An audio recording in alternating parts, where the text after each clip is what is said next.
Who has two thumbs and is super late on his PRGE video? This guy.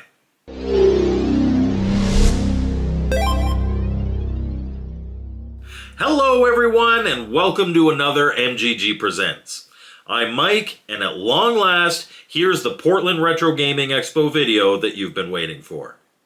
This is going to be a long one, with a full walkthrough of the event, interviews, and pickups. For the people I interviewed, next week there will be individual videos with more information in them, after channel members get a first look.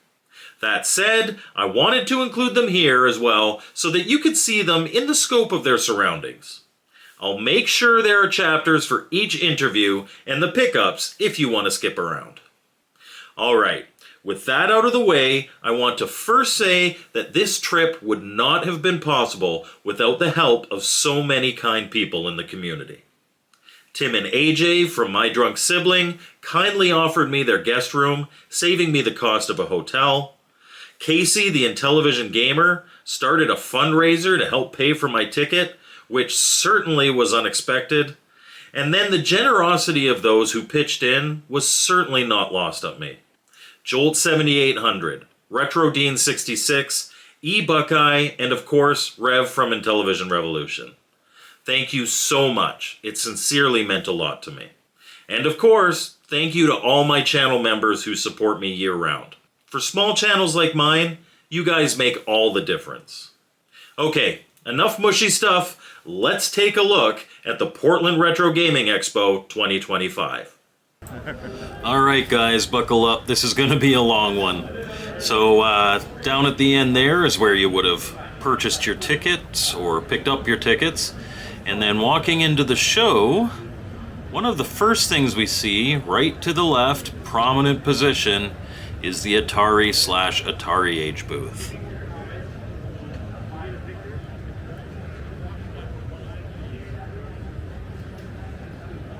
Here they were showing off the new Pac-Man Plus as well as the new Intellivision Sprint.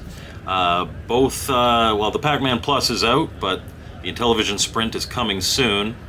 And then of course they've got all their Atari games there, and if we move a little further down on the table, you're going to see all the Atari Age games. Tons of homebrews and some great ones for sure. I've got several of these. I do not have all of them. But lots and lots of games. Artie, that is a great game for the 7800.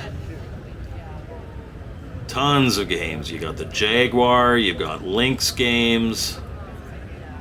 The works. Here we had a few guys trying out the Game Station Pro.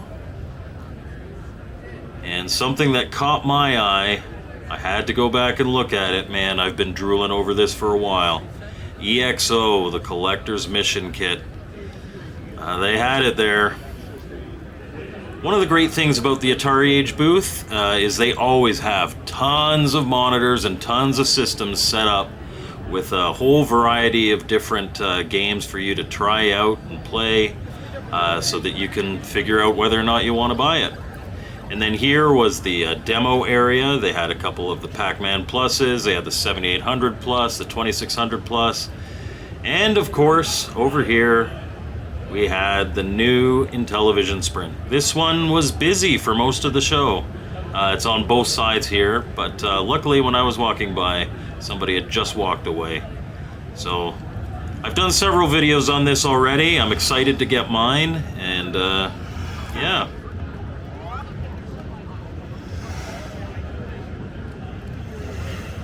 In addition to that, of course, there's the Atari arcade cabinets, and there's another Intellivision Sprint.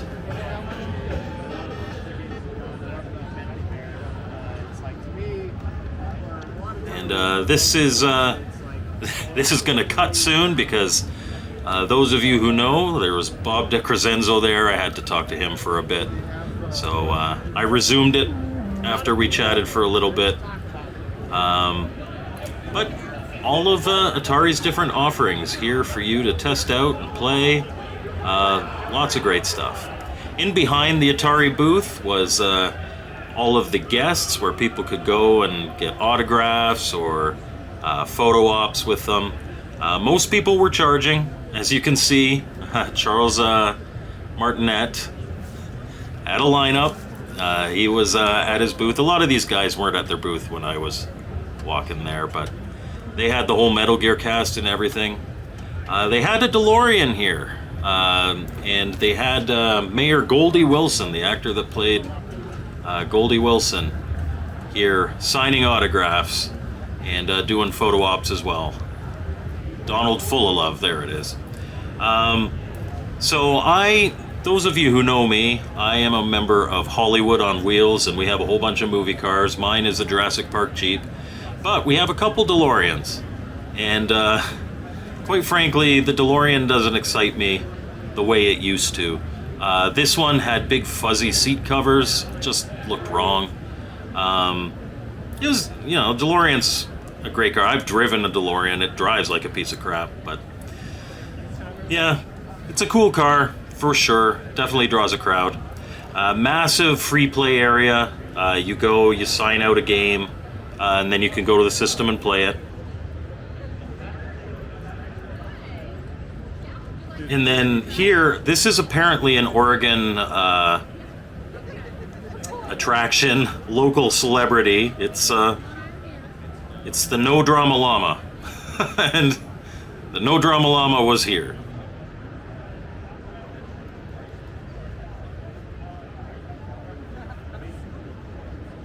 Now we start to get to the vendor area. So many vendors of many different types. It's not just video games. You've got the requisite, the trading card games, Magic the Gathering. You've got a smattering of everything. You've got like anime stuff, art, lots of different stuff. But obviously my focus is the video game stuff.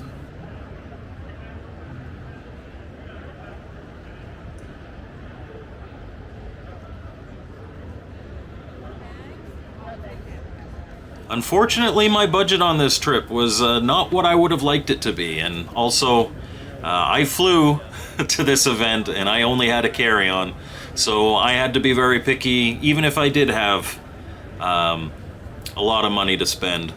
So, although almost every table here had stuff that I probably would have liked, unfortunately, it did not come back with it all.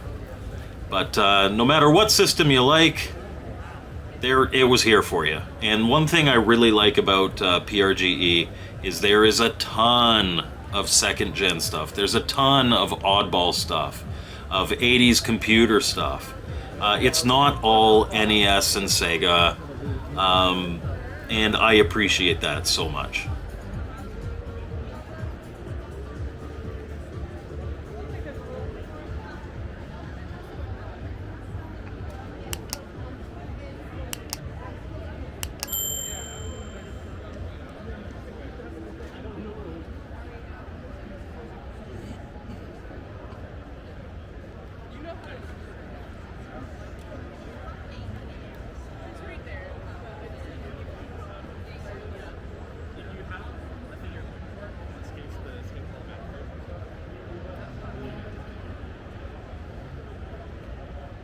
Yes, the grading guys were there. I don't recall if there was a WATA booth. I walked up every aisle here, so if you see a WATA booth, then I'm wrong, but I really am not a fan of the grading scene.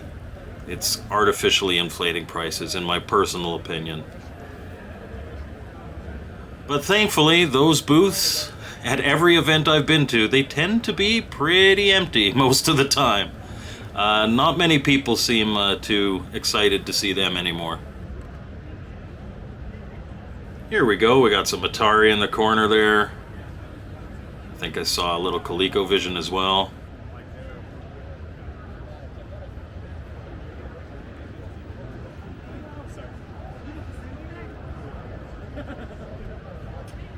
I will say that Portland was not as crowded as I recall it being in previous years. I don't know if that has to do with, the economic situation that a lot of people are facing right now or other reasons. But I was able to move through, even though Like, you can tell there's a lot of people here and they're shopping and it's busy. Not nearly as crowded as I recall it being from previous years.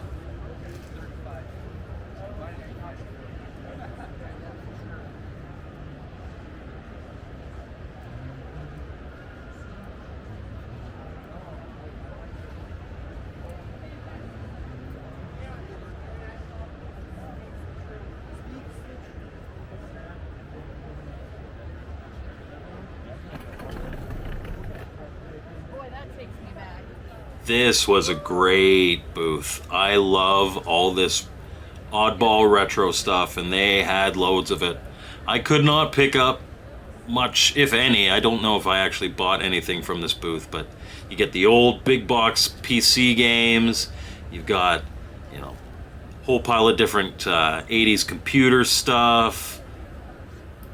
Awesome, awesome table.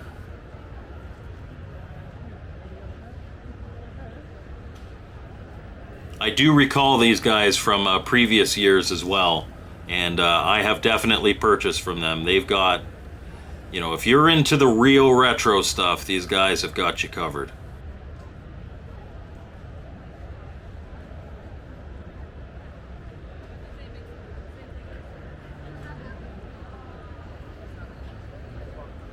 I apologize if the camera's whipping around a little too much. I tried to be as smooth as possible.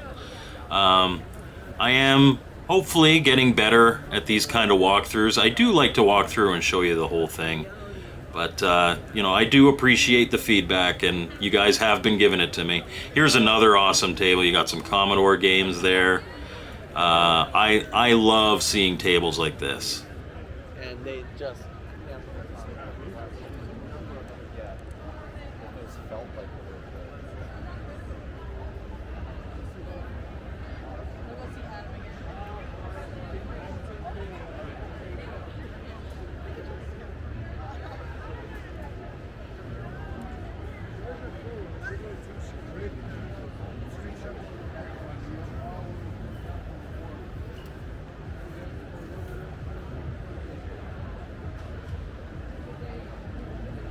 You could probably notice that, you know, some people passing.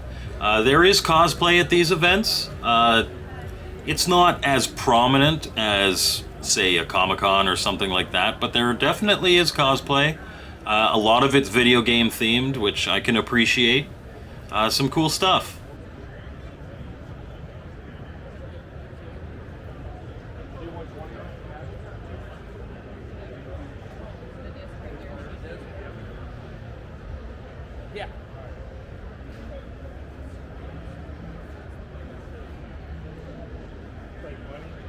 And then over here we have Indiepocalypse. That's Andrew there, and I did get a chance to talk with Andrew about what Indiepocalypse is and what he's doing.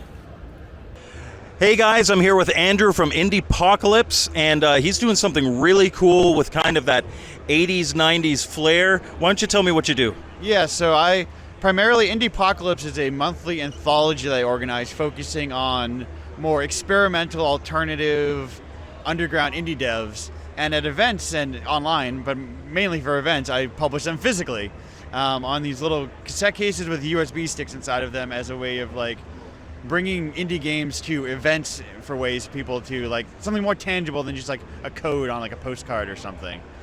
And you know, also as a way of like, you know, subtly preserving indie games, because having a physical thing sitting around, like if games go offline, you still have them, you know, it's a thing you have. And I really like how you've put them in cassette tapes. When I first walked by your booth, right, I thought it's like, oh, is that a whole pile of like 80s computer tape games? But it makes it so that it's not just you've got a stack of USB keys. Yeah. You can put these on a shelf, and you've got a collection. About how many games is on each one of these USB keys? At least 10. So there's 10 developers in every issue. Sometimes the developer will have like maybe 2 games in there. So sometimes you get like 11 or 13.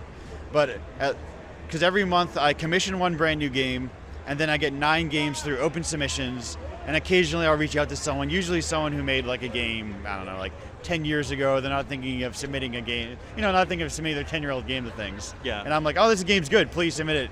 I want to include this. So yeah, 10. A very long way of saying 10. Yeah.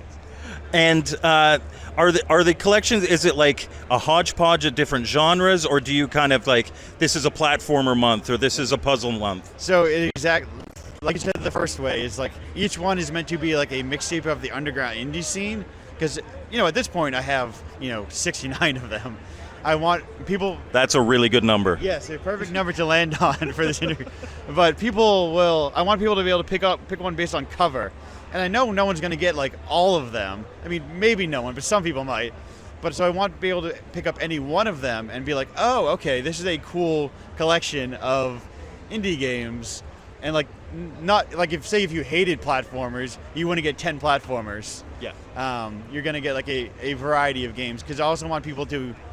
It's also a good intro, so if someone does like platformers, it'll be like one. So like, oh, here's a platforming game, and then they're also going to get like a visual novel or like some abstract art games that don't fit into traditional genres that we know of as games. And so it's also like a good intro to have like a good entry point for someone. Yeah, introducing them to new genres. Right. And are these plug and play? Like you put it in the USB key and they just go? Yes. There's like a nice little launcher on it if you want that. You can also launch the games individually from their folders. But like any games need to be installed, I've already pre-installed them onto the USB stick. It's all just like ready to go immediately. Prepped and ready to go. Okay, and so if anybody wanted to purchase one of these, why don't you, I'm going to get your card, I'm going to put it up on the screen, but what's your website? Indiepocalypse.com. Which will redirect to pizzapranks.com, but Indiepocalypse.com is the snappier one because that's what it's called. Fair enough. Yeah. And I am going to pick up one or two of these so that I can play them on stream, so look forward to that. We'll be playing some of these games. Perfect. Thank you. Thanks so much. All right. Thanks, everybody. So there you go. That was Indiepocalypse. You can see different categories of games here. Yeah, Lots of different collections. I'm going to. I I'm doing my really walkthrough thought right this now, was cool. and then I'm going to come and talk to a few people, and I'd like to talk to you as one of them. I'm trying to get better at remembering faces. Oh, that's okay. And of course, it's not just retro. Trust me, I'm We go all the way up to terrible. modern stuff. And here's where I have to hold my camera up high because it's starting to get a little crowded.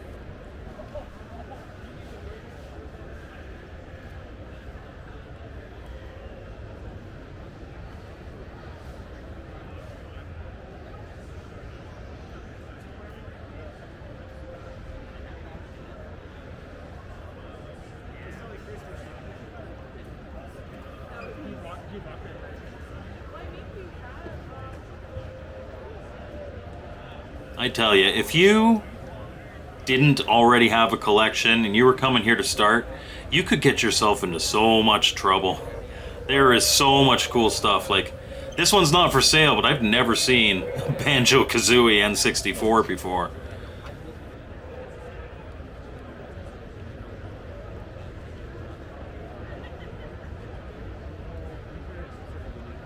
You could build an instant collection of thousands of games, no problem, one day, if you had the money to do it.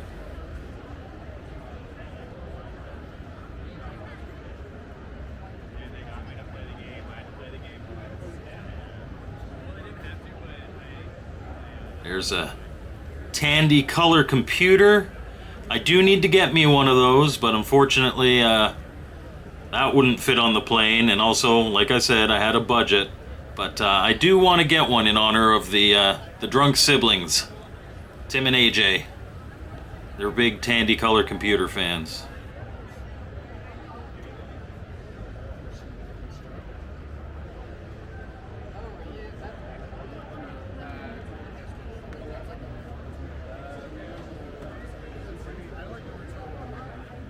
Get a Wii U kiosk.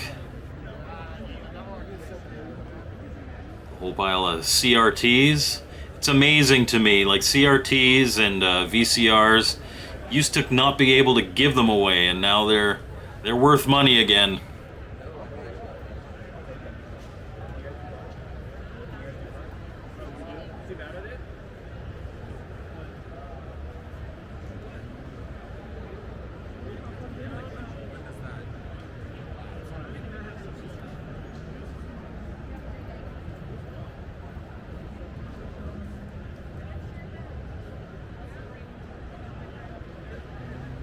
About the boss before he got hurt. I finally gave it to him. He's wearing it here today.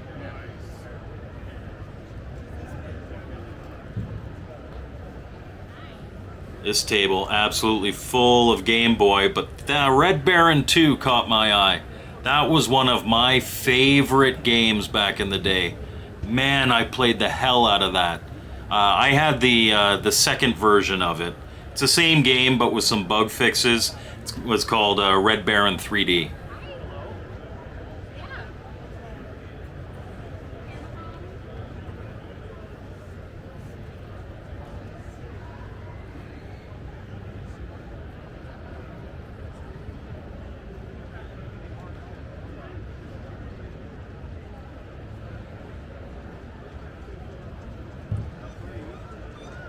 So this table here, this was Guinea Pig Games, and they do tons of TurboGrafx 16 stuff, and I did get to talk with them as well. So let's hear from them.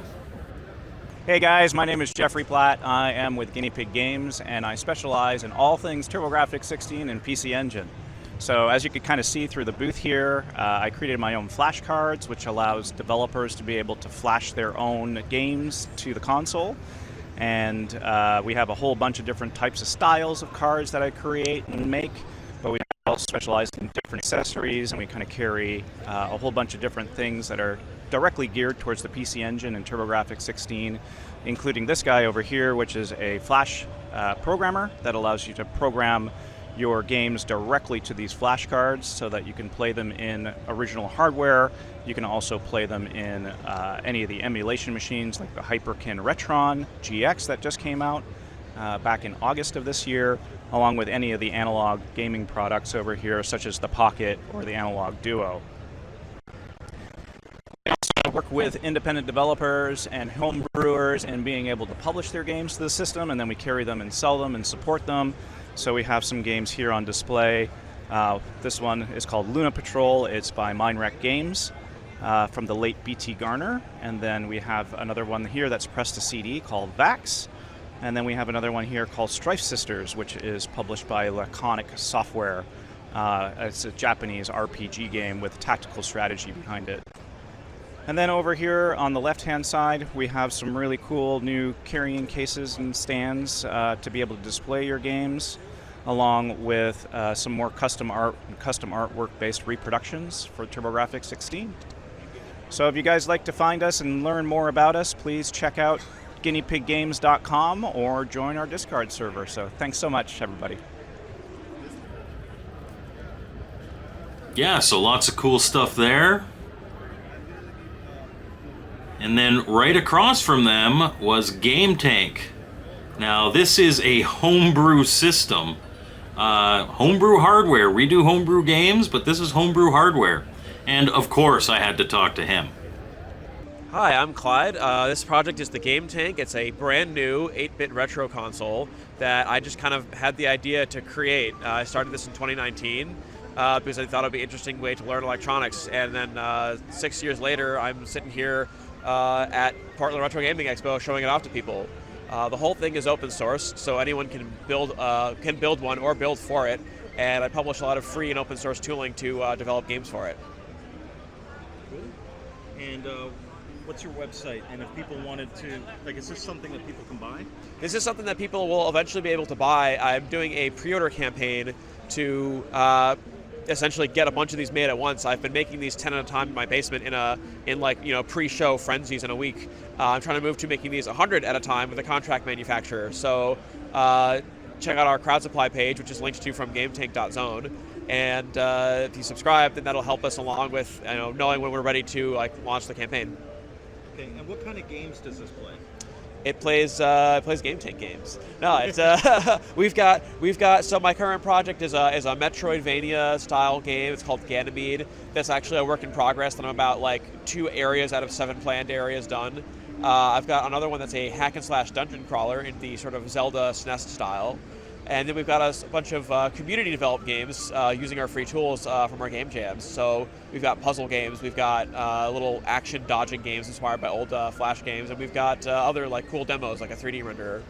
Okay, and so graphics-wise, we're talking like 16-bit era. Something like 8-bit era graphics, but animated like it's a 16-bit era. Okay. So it has a lot of fluid animation, more frames than you would have on a NES game. You would have like a 2-frame or 3-frame walk cycle, whereas in Ganymede I've got a 6-frame walk cycle because I can fit that much animation in the memory. And yeah, because ROM size isn't as big of an issue as it used to be. Yeah. But you're still working within kind of more retro limitations. We're working within retro limitations. The ROM size can be 2 megabytes, but the cartridge port can still only see 32 kilobytes at once. So there has to be some banking done to fit that all in. Okay, great. And so this is an open source. It's an open source. I actually maintain both a version of this that is meant for hand soldering, that you can just pull the board files from online and down and build it yourself with the parts. I even have tools that help you buy the correct parts to use for that. But I'm also working on the surface-mount version, which is what I brought to the show, to be able to get that built in bigger batches and save people some money while getting it in their hands to play with. That's really. There you have it. Open source. Pretty cool. The games they had here were pretty neat. The graphics look kind of Super Nintendo, Genesis 16-bit capabilities, which is a real sweet spot to hit.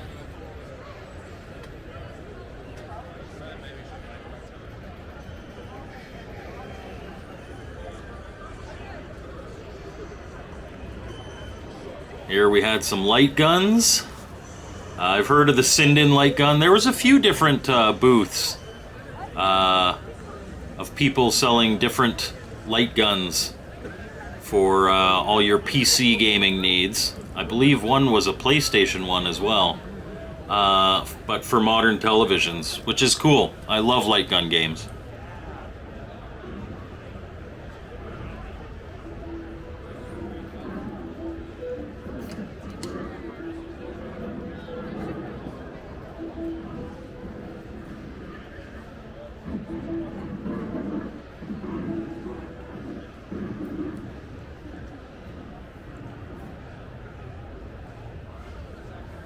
Of course, you had a little marketplace there, so you could buy some food on site.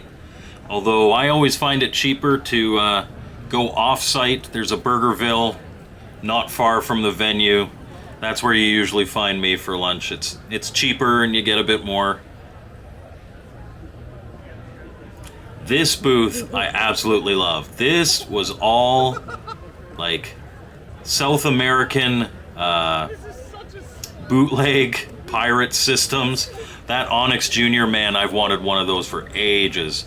The prices here were pretty steep, but if you're a collector of these off-brand pirate systems, man, there was gold there for sure.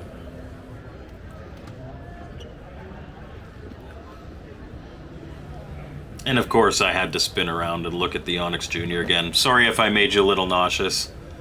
Love that thing.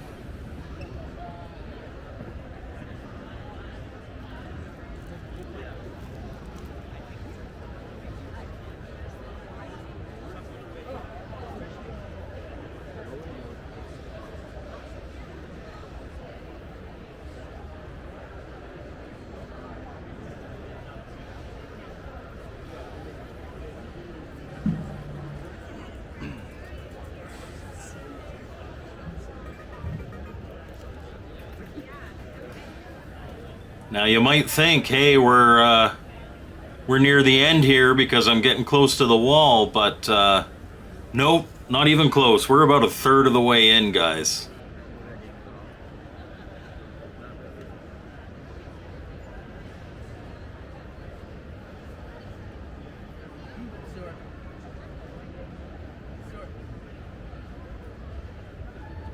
These guys were doing cool things with Game Boy Advances and Game Boys and Game Boy Colors. Skins for everything.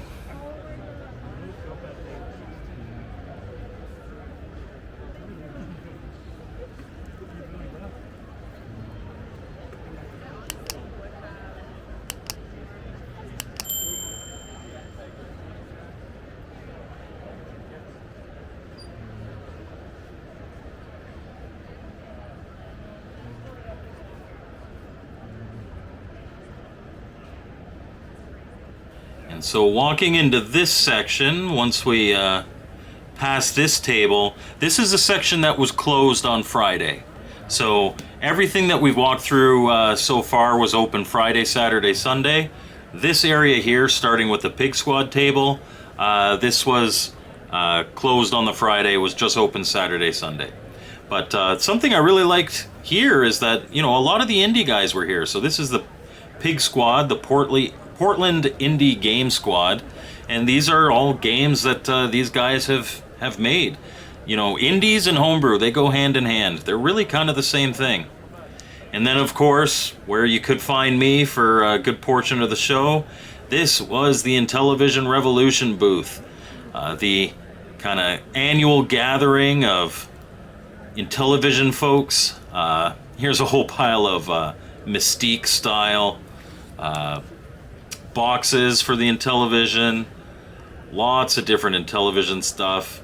And of course, all the new games that Intellivision Revolution released this year. So you had Star Wars, Mermaid, Kangaroo, which I reviewed, Triple Action 2, Liddy's Revenge, or Princess Liddy, not Liddy's Revenge. And sharing our booth was David with the Vectrex Mini. I was a big detractor of this. I've already done a video on the Vectrex Mini, but I did interview David. Go check out that video. That one's already aired because it was big news. And we also did a podcast with David. I was a big detractor to begin with, and I was sold on it when I got to play it. It's actually what is proposed and what the prototype was really well done, and I really liked it. And here we see a whole bunch of games from Intellivision Revolution. I did pick up 4 of them. And you will have to stay tuned because I will review all of them. One of the things that's great about Rev's booth too is he's got all the games out here for you to play and test and make sure that you want to buy it. You know, some of these games, there's Crispy and Chris. Some of these games you may not like, and you can find that out. And if the game that you want to try isn't plugged in, just ask and he'll plug it in for you. Keys of Fury. So this is another. This is a Seattle Indies booth. These guys are really cool. That Keys of Fury was awesome. It's like a fighting game, but you got to spell words in order to do combos and fight.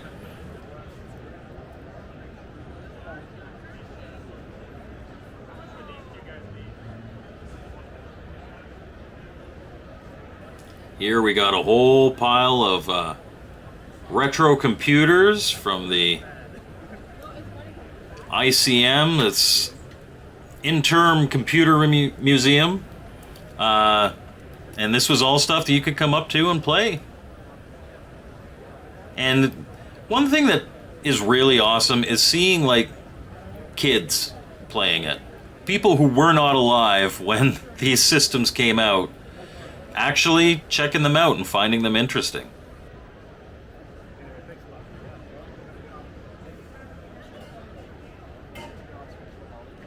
And of course they had some stuff for sale as well. And they had this really cool gaming setup. This is the type of setup that you'd sit in and you probably never get out. It looked super cool, super comfortable. I think they had a flight sim set up there. I could be mistaken, but here's a bunch of systems from my heyday of PC gaming. Playing some Doom, some Wolfenstein 3D maybe on some of those. Good times.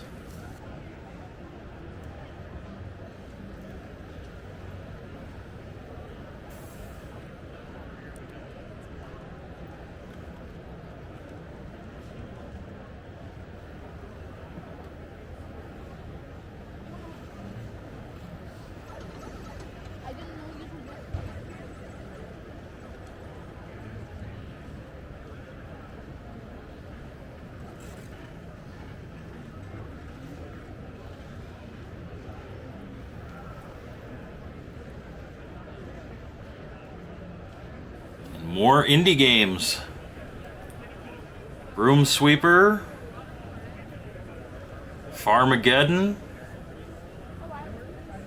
Love this indie stuff, and I want to get more into it. If you're an indie developer and it doesn't require Steam to play, because unfortunately I cannot play Steam games, at least right now with my current setup. But if you're an indie developer and you want me to maybe stream one of your games, reach out. I am more than happy to cover some of this stuff. I do mostly retro, but like I said, homebrew and indie, they're the same thing. It's just what system are you programming for. This section had, I'd say it, although there was plenty to buy, there was more to see and do than buy, per se. But here, this is the other side of the Intellivision booth, and of course, we had our friends from 8-Bit Widgets, and of course I got to talk to them about the really cool stuff that they're doing with the Intelliport and the IntiNES, and some stuff that's coming soon. Yeah, let's talk to them. I'm Caleb Garner. I'm here with 8-Bit Widgets. I am actually my partner, Russ, who has been helping me develop some of the cooler things we've been working on lately. And this is our cool little setup here at PRGE 2025. So I guess starting over here, we've got some t-shirts. We made these, they're just 20 bucks. Made of fun, they've got a come across over here. I brought not all the couplers I make, but I brought a number of them. These are the 3 different variations of the Intellivision coupler. This is for the 2609 in Sears. This is for the flashback, and this one is for the Intellivision 2. They just had slight variations in the back of the controller. So basically coming over here, these are right here. These are actually Intellivision controller to Intellivision flashback adapters. So if you have an ultimate flashback, or flashback that maybe the actual controllers are no longer good, you can actually use Intellivision or aftermarket controllers with it. So coming along over to here, we have basically the Intelliport, which is essentially a device that plugs into the Intellivision and gives you essentially 2 additional Intellivision compatible controller ports. There's a switch in the back here which allows them to become either standard Intellivision or flashback compatible. And the switch over here allows the players, these to be player 1 and 2, or these could be flipped over to here to become 3 and 4. And of course you have a dust cover on the thing, sort of dust protection. It just inserts there. You actually can put 2 in series, like this, which could technically give you the ability, especially if you had like 2 bad 2609 controllers, you could actually do 4-player games with 2 of them in series.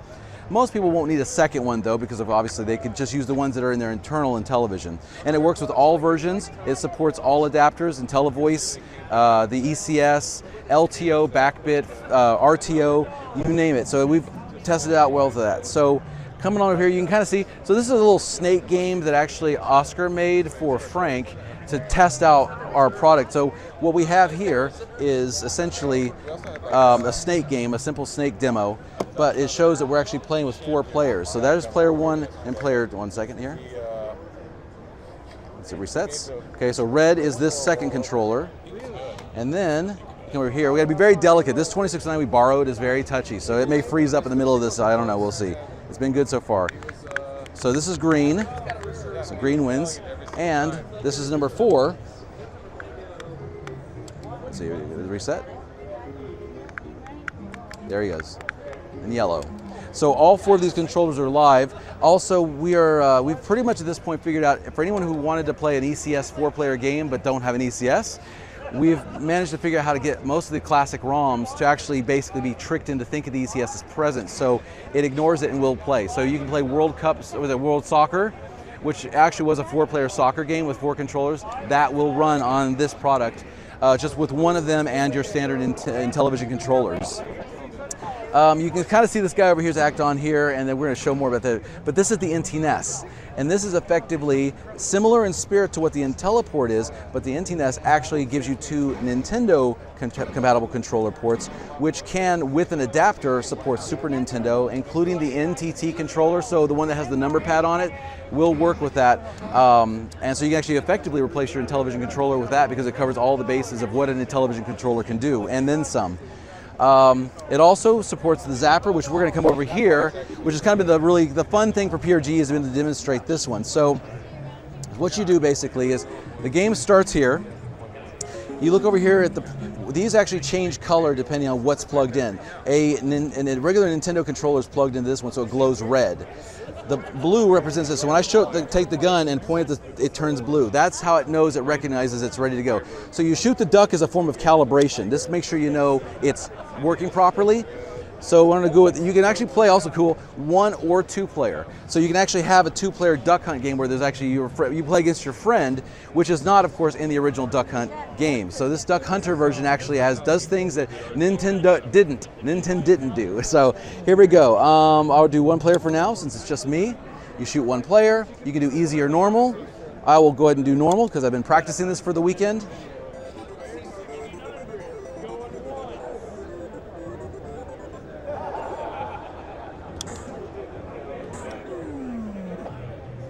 And of course, it was not left out is that if you actually let the ducks escape, you can shoot the dog for laughing at you. But yes, otherwise it basically provides and it is accurate. This is not a thing where you just point the screen and you'll hit whatever you aim. It takes some actual accuracy to hit, which I was very impressed by that it retained that. There was a guy here yesterday actually who got he flipped the score, which was like 64,000 or something points. It actually goes back to 0 again. So the other thing about it is it supports, as I was saying before, these are the NTT Super, oh, sorry, there, knocking that over. There you go. So yes, if you have this adapter, and it is a standard adapter, we sell them, but if you already have one from like say a Mr. setup or something else, you basically can take this, plug it in there, you plug your Super Nintendo, and when it boots up, it will actually detect, it'll glow purple when it's a Super Nintendo controller. So it knows to identify a different type of controller. And I think that covers the bulk of what we were showing this time. We didn't bring all of our stuff mostly because of space, but yeah, it's been really cool to show this stuff off. It's also kind of funny. There is actually the Super Mystery Game, which essentially, if we take this guy out, and this is the fun thing about this too, if you want to be able to play with an original Nintendo controller, do we actually have one? What's plugged into this? Oh, is this what's hooked up with the adapter? No, it's red. This one's going to what? To something. Oh, here, yeah, it's this one. Okay, right. So see, it's already hooked up to there. So you could actually play Super Mystery Game, I'll just say that, on an Intellivision with an actual NES controller. So you just hit there and go, and there you are. So you're playing.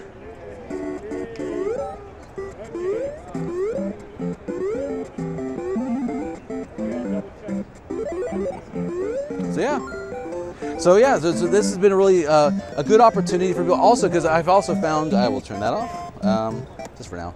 Go back to check. So one of the things I found interesting this weekend was the fact that, I think there's certain people who didn't necessarily grow up with the Intellivision who have a difficult time with loving the original controller, the disc and everything. Oh, let's say, it's getting snowy. Let's just do this for now. All right. So what we found is that some people actually have wanted to get into the Intellivision, but they don't like the controller. So this offers an opportunity, as well as the IntelliPort.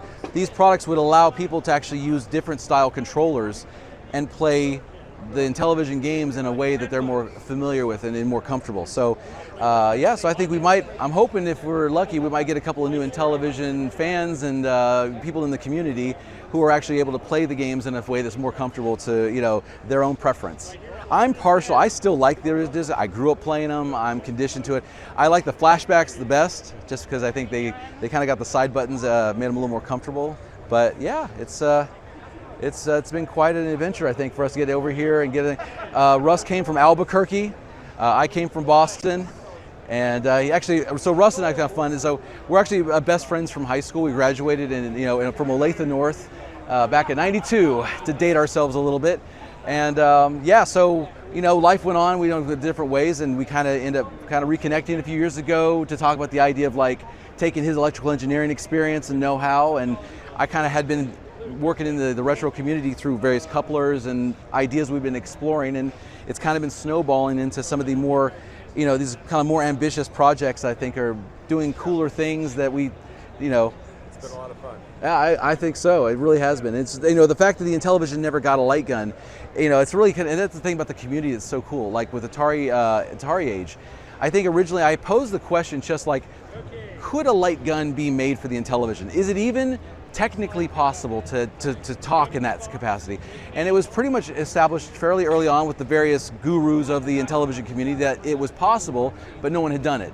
So then Frank last year ran with that proof, like kind of the idea, and he developed the proof of concept, which he demonstrated last year. So I know some people who came around this year remembered it from last year. So that was kind of a cool thing. So it was like he proved it was, oh yeah. So I would just add Yeah. to that, we were on... Oh yeah, sorry, there you go. Yeah, we were on Casey's show, and somebody in the audience brought that idea up, and there were boom, boom, boom. Lots of people were like, hey, that would be cool if you made a new light gun for the Intellivision. Right. And so we kind of deviated from that, but we got a light gun option for the Intellivision. It's the NES light guns are readily available. Yeah. And it would be kind of a bit of a task for us to not only design it, but then also, you know, make one at that scale. So Yeah, this is kind of where we ended up. Yeah, it just made sense to, because again, light guns are still plentiful to find. They're inexpensive, and so yeah, it's that's okay. But yeah, so we're really excited about that. We've got other ideas in the future, but we're also curious just to kind of see what people think about what we've made so far. You know, obviously how we can make improvements and, you know, come up with new ideas because really, to me, the key thing is the homebrew community and the developers to kind of give them abilities to do new games that were never done before or never possible before, but you're still using you're working within the limitations of the classic hardware still. So it's not like it's accelerated and all kinds of other cheats, so to speak, but you still are using the core chips, but just giving it different interfaces to access those hardware pieces with, and so like a, you know, roller balls, an analog Pong mouse or a Pong paddle. So we're really trying to explore all those kind of interfaces to expand the possibility of what games could be made, and yeah, see how far we can take it. And if people want to check you out, you got a website or? 8bitwidgets.com is our website. You can find me on Atari Age under 8bitwidgets, the same name. I think it's like 8bitwidgets.com on Atari Age.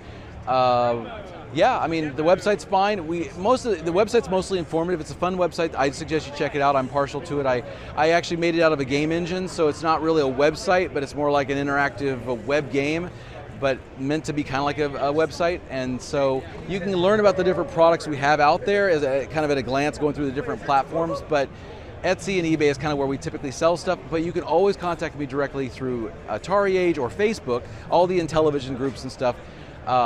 If you want to reach out to me to buy direct and stuff, if you want to I usually can give you a discount because, of course, the fees and stuff with eBay and Etsy make it tough to make as much. So, yeah, we just love to hear from anyone who has questions or suggestions. And yeah, thank you. So there you go. Look forward to Duck Hunter and being able to use NES light guns. There's Brett Weiss selling his books. Here's some more Pig Squad. These guys had some great games. Really cool to see people making their own stuff. And it would not surprise me to see some of those games make it onto Indiepocalypse collections. That would be cool.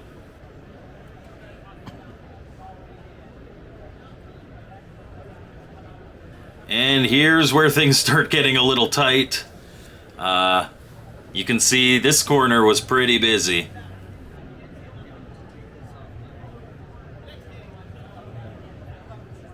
And you probably saw there with the VHS tapes and stuff, it's not all video games. There's a lot of stuff that's video game adjacent that we can find here. Like I said, the anime, anything retro, lots of artwork, 3D printed stuff. You know, not necessarily stuff for me, but something for everyone.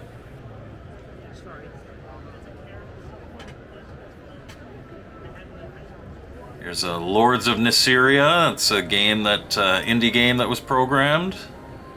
And then this is I'm sorry. I'm sorry to that programmer. I didn't catch the name of that game.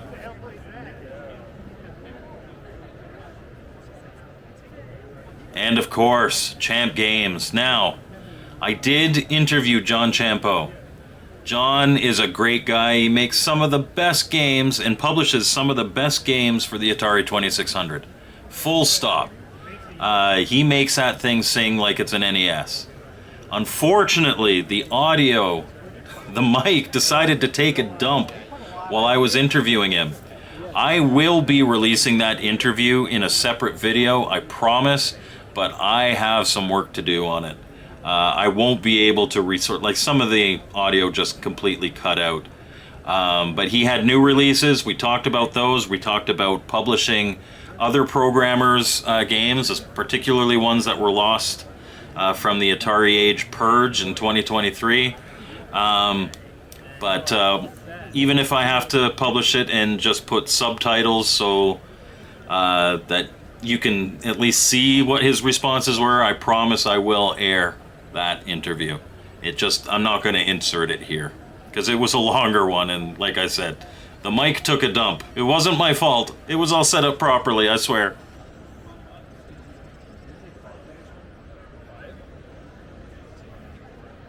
And here we got a lot more.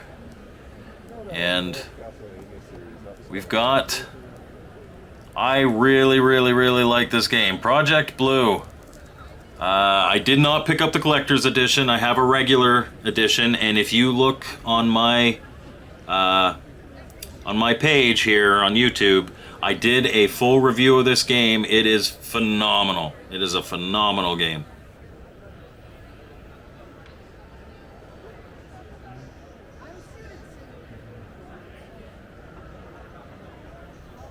Here we got more light guns. Classic Time Crisis. Hello. Hi.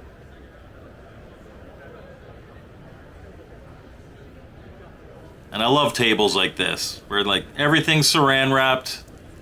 But it's a lot of old stuff. You got some baseball handhelds there. You've got some old flashback systems.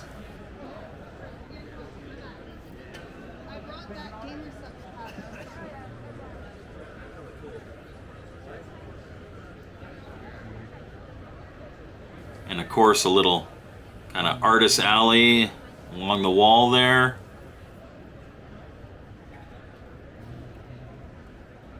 And then another cool table. Man, if only I could take more home. Hey, how about a little strip poker?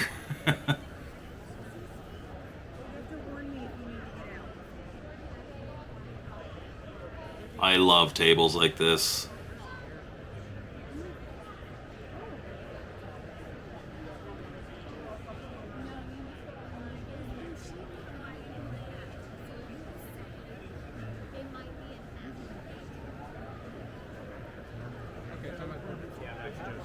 Joe's good. Thank you. Yeah, now I don't have.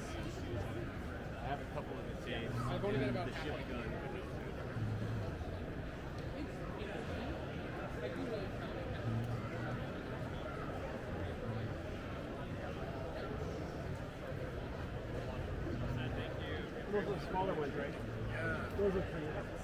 And as we continue to walk through, Sean Kelly's booth is never a disappointment. If you like the Vectrex, this is the table you want to come to. Got homebrews. We've got original games. We've got reproduction overlays, which is great. Even have a Steel Battalion up there. And one thing I like about Sean's table is everything's pretty reasonably priced. You know, Vectrex is not a cheap system to collect for, but it's not too bad with him. And then another favorite table of mine, Songbird Productions. So they got a lot of Evercade stuff. They got a lot of kind of stuff, resale stuff. But they also produce Jaguar and Lynx games primarily. And I've reviewed several of their games in past. And I did pick up one to review in the coming year. You'll have to wait to see what that one is, though.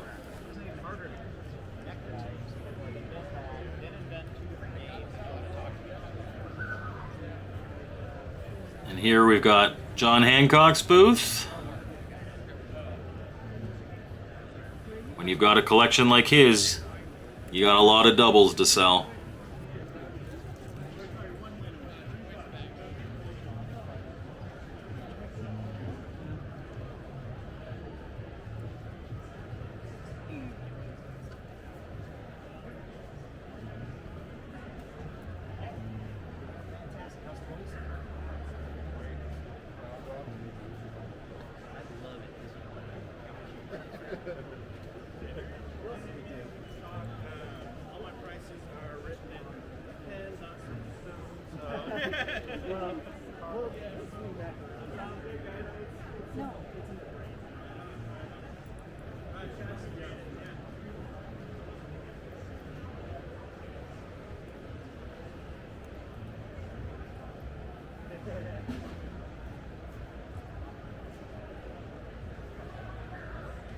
Love seeing that old second gen stuff for sure.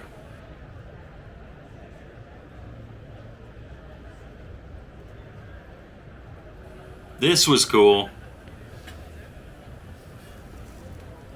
Little inspiration for BD Retro Mod's Space Invaders controller. Here, man, Atari parts, I love these guys. I will say, spoiler alert, you see that tool there with the blue handle? That's to pry the... Man, it's rare that I see a 2600 game that I don't have, but I was not spending $250 for it. It's worth it. You look it up on price charting, it's worth about that, but I wasn't going to buy it. But that tool, I did end up buying one. I bought some, spoiler alert, I bought some stuff from Atari Parts. They do great stuff. They got really high quality stuff. But I bought that tool and they would not let me take it on the plane. Apparently it's a little too long. It could be used as a weapon, so I wasn't going to argue. It was only $5. I let them take it away from me.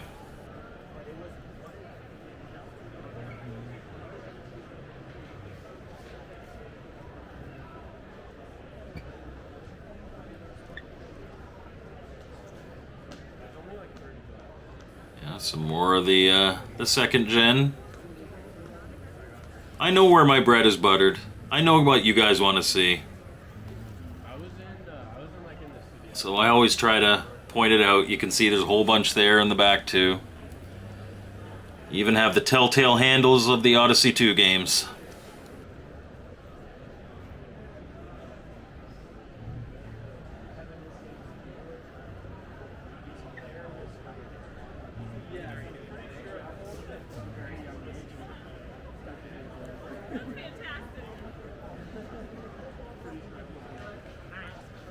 So we're walking back up to the main room.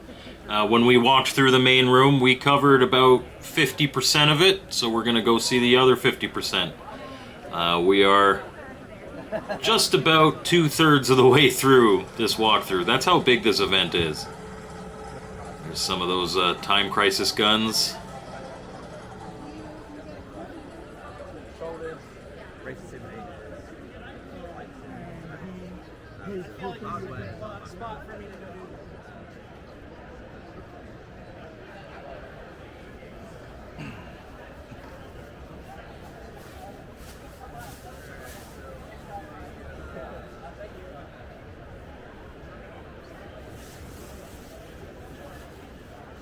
Walk past the Interim Computer Museum again with the cool gaming chair.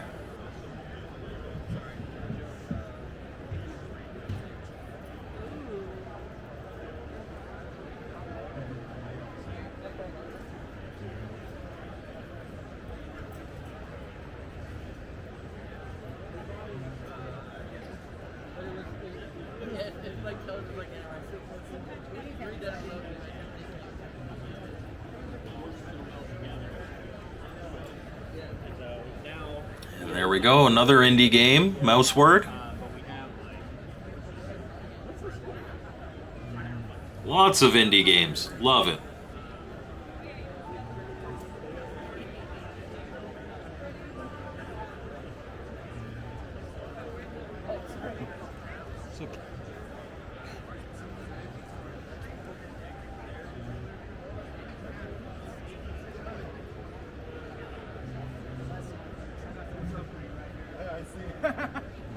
The funny thing is, I am stupid at this. I already have I would imagine.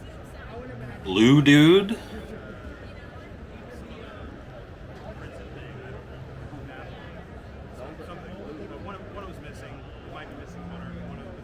Lots of cool stuff on this table as well.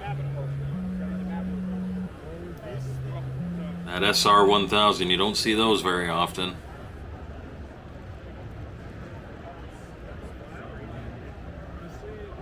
Yeah, if you don't have a carry-on.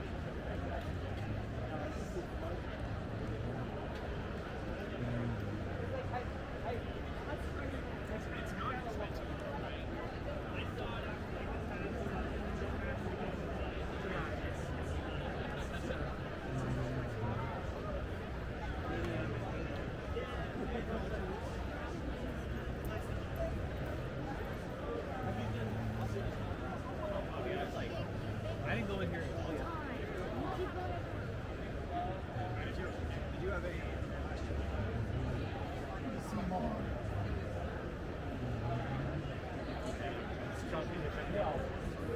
You enter some of these sections that are more of like a whatchamacallit, a artist alley, but hidden in here is Monsoon Studios, Copper Jacket.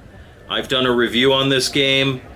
I had to stop and talk to him because I actually met him at Midwest Gaming Classic 2 years ago.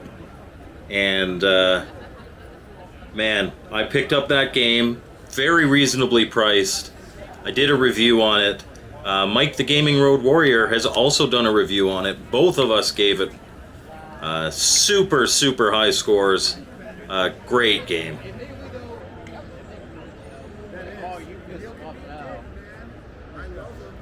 So we just passed on the left the Mod Retro booth. They did have their new Nintendo 64 FPGA there for people to try out. It's pretty cool if you have missed out on the analog one. I think we passed by there again.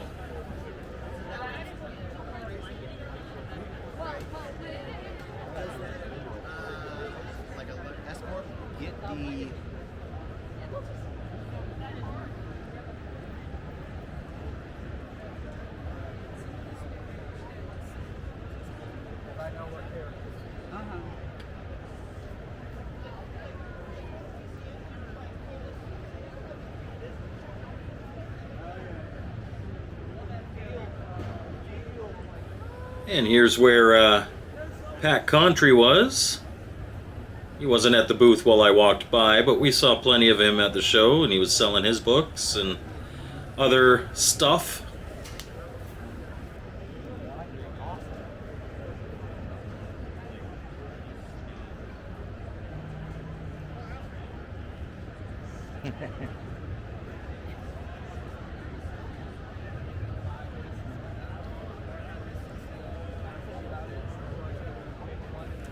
You could even buy lightsabers. Lots of lightsabers.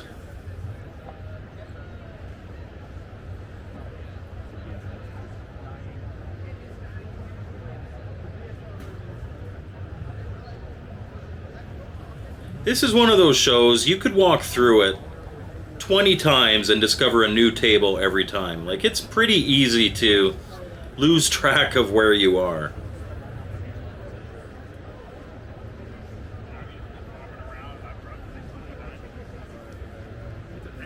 I think that's probably why Casey the Intellivision gamer had a couple wagonfuls that he was taking back to the hotel every day.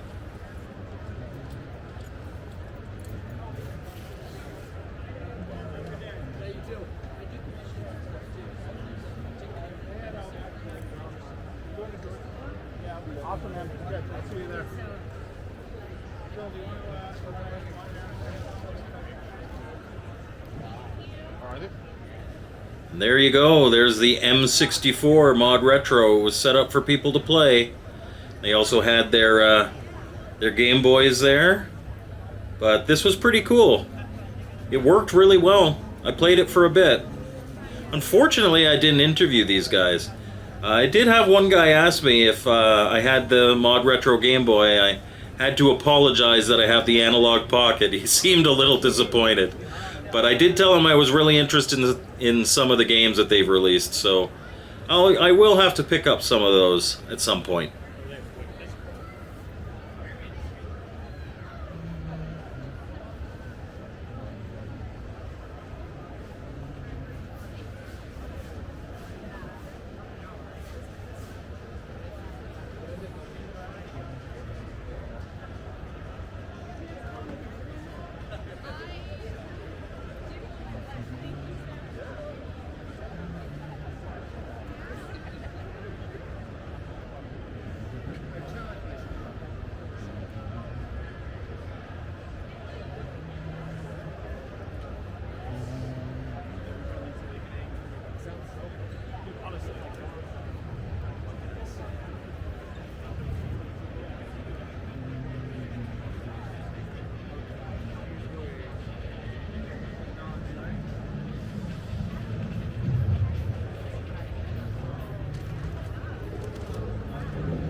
You may notice that I'm moving a little quicker than I was before. I think it was around this time that I noticed that my battery was starting to get low, and I wanted to make sure that I'd make it through the whole venue, which really tells you how big it is. Coming up here, we've got Audacity Games. There's Gary Kitchen talking to some folks. You got Daniel Kitchen, and you've got David Crane over there. I did not interview them here, but we did interview them on the Retro Bliss Rewind podcast. If you want to go check out, I've got a playlist, and we talked to them, and I believe David even mentioned that he was working on Poseidon's Gate. They had all their offerings here. I did pick up Casey's Gold and Poseidon's Gate. There's another spoiler alert for you. And I will be reviewing those, and David and Dan were really kind enough to autograph those for me, so it was great seeing them. I did talk to them for a little bit, but yeah, if you want to see a full interview with them, just check out my playlist on the Retro Bliss Rewind podcast.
then finally we get to the arcade area. They had a pretty good one this year. There was a wide variety of new and old stuff there. Both arcades and pinball.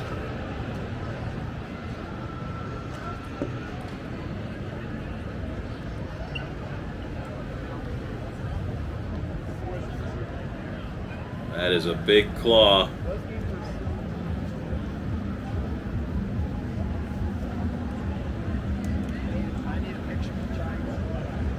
Tim, AJ, and I, and Casey, particularly on the Saturday night, I think, we played quite a bit here. Lots of racing games. I love racing arcade games. There were definitely some good ones here.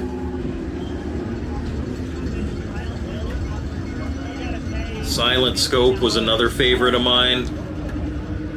I was deep into a game. I was doing so well, and then Casey came up behind me and like did something that just completely screwed me up, and I lost the level. I was upset very shortly. And then it was okay because I realized I didn't spend any money on it, but I was doing really well.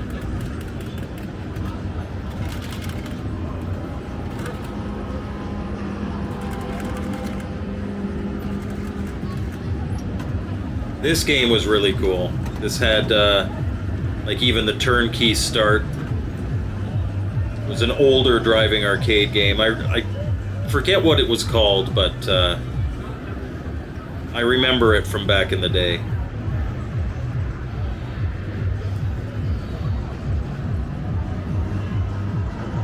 Love all the cruising games. Just so many great games.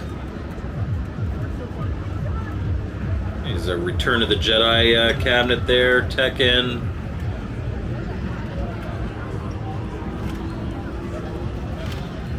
Of course, Street Fighter 2, that's a classic.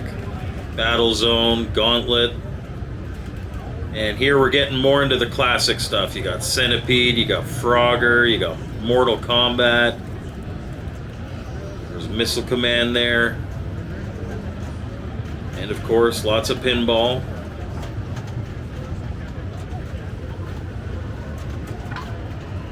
Tron cabinet, that's always been one of my favorites. And here you've got pinball of all different ages too. You've got the really old stuff. You've got, you know, stuff from the 50s, 60s, 70s, 80s, 90s, all the way up till today.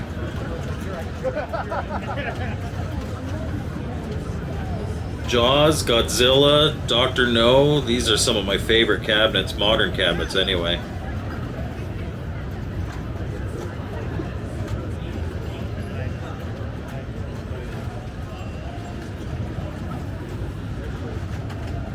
I said Dr. No, I really meant James Bond.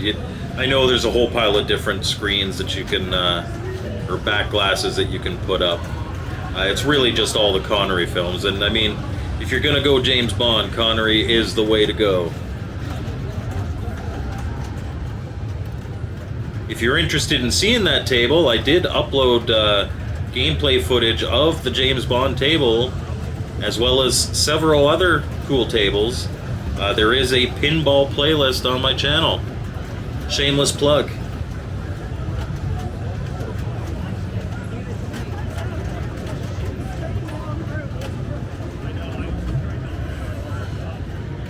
There it is with the You Only Live Twice back glass.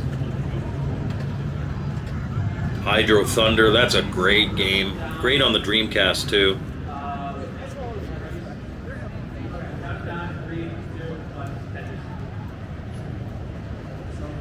Dragon's Lair.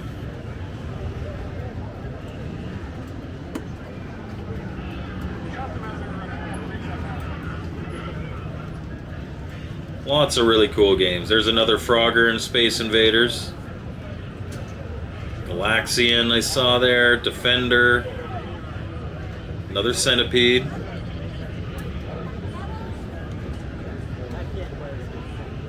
Another Street Fighter 2, of course. Another Tron.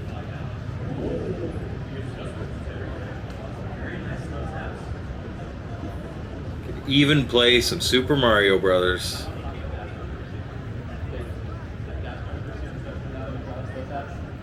Because this is interesting. Is there, I wonder, I think a lot, we spend a lot of time trying to. And that kind of loops us back to the front here. To the left is where you'd come in. But, last but not least, out in the back there, you can see, like, this is a free play area. And a Tetris competition area, sorry. And in the back is the big competition. And of course, the Tetris World Championships always does events here at Portland. And even if you're not into that, it is pretty captivating once you sit down and kind of get into it. These guys are absolutely incredible players. And then I'm just kind of panning around, showing a whole bunch of the other arcade cabinets and pinball cabinets that I passed.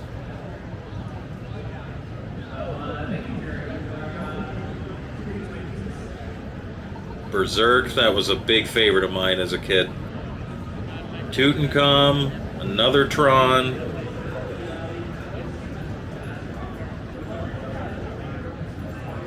Really old school asteroids.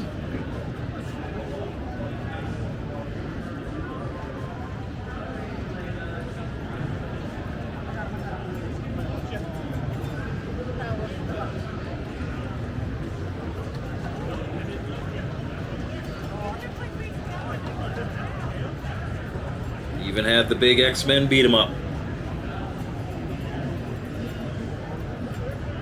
Meteorite, that's a cabinet you do not see very often. Time Pilot, Pengo. Have to have Robotron.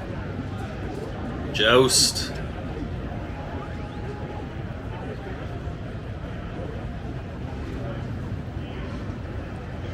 Great times to be had, for sure. Space Encounters, that's a fun one. That's a really early one.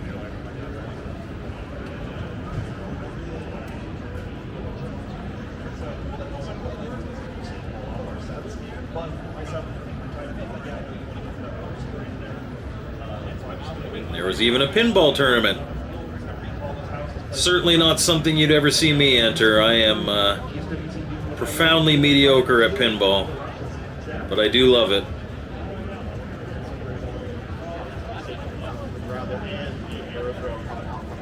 And up here is some more gaming competition.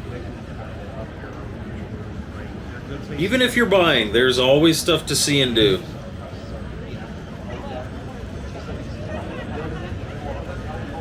Now, of course, that wasn't all. There were other rooms as well. You had a retro computer lab where you could come in, you could play, you could program, you could check out old computers.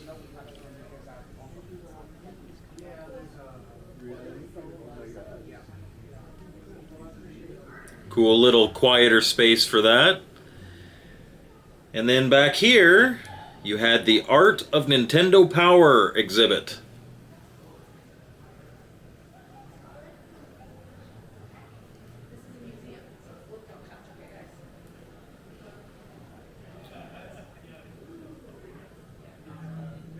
You can see a lot of original artwork for covers, for inside the magazines. And then over here, I believe these were all from the collection of John Hancock.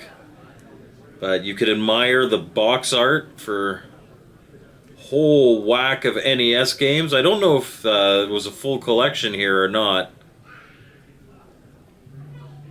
Yep, there's a John Hancock at the bottom there.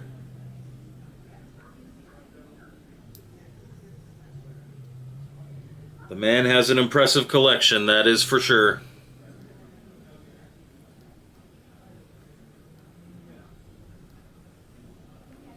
The truck have started to move.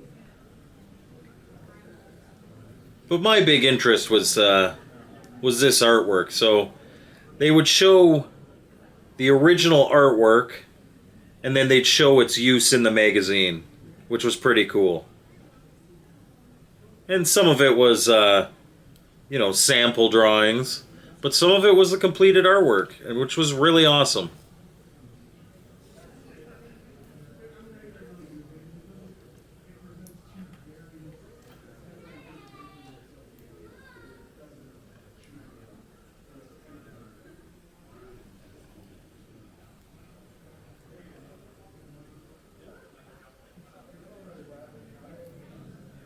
Even just the characters for inside the magazine. This is pre-computer generated art. This was when they were hiring an artist to draw everything in the damn magazine, because back in the day, you didn't use the artwork from the game, because the game, the character was maybe 10, 20 pixels. You had somebody draw the character as they were imagined.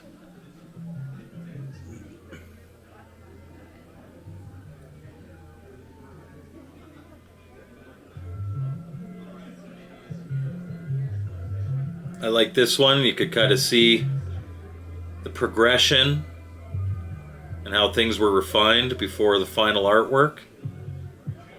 Which was that painting right there got turned into that cover.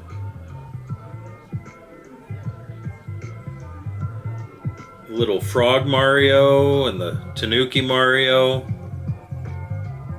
drawn specifically for the magazine.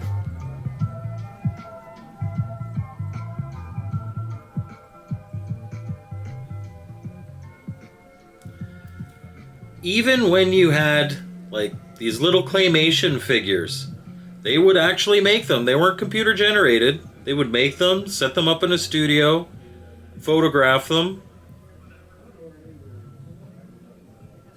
There's a janky looking Mario, and there's the model.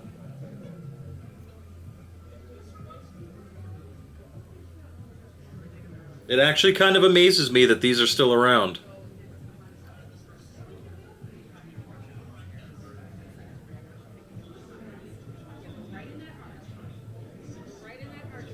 Got some Dr. Wily right there.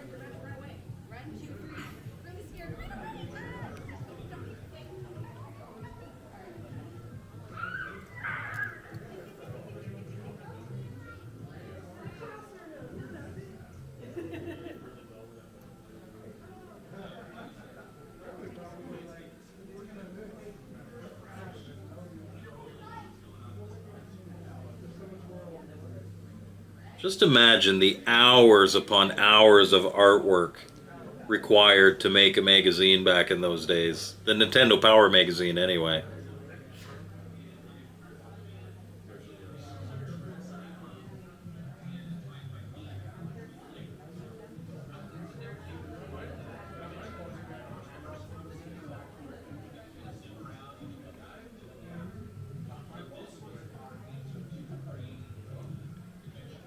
Little Darkwing Duck. Beautiful artwork. He even had to hand draw the lettering.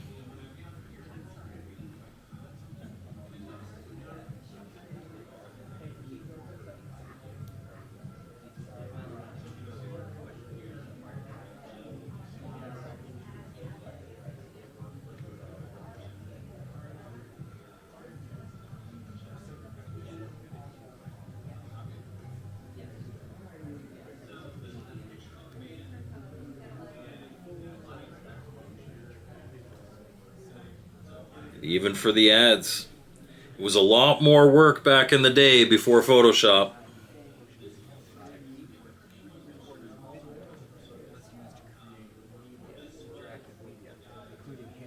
Here was a little area dedicated to FMV games.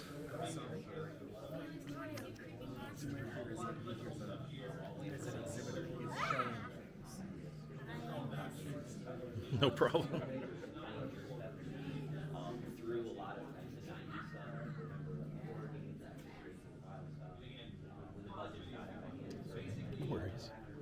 There's the infamous Night Trap. And different horror games. I would not go so far as to call Night Trap a horror game.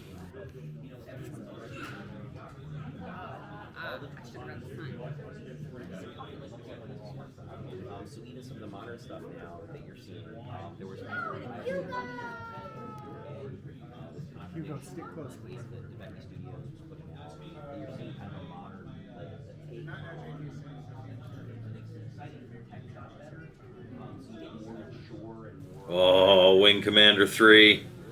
I played the heck out of Wing Commander 3. I was really excited when we got that.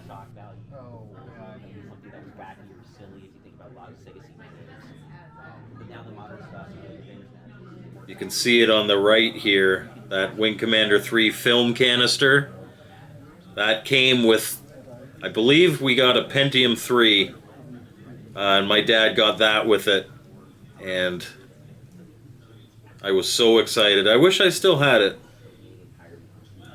Little Spaceballs cosplay there.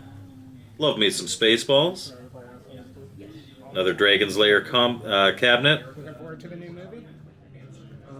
Yes, but I think it's going to be a disappointment. Because, I mean, how do you mess with perfection? Yeah.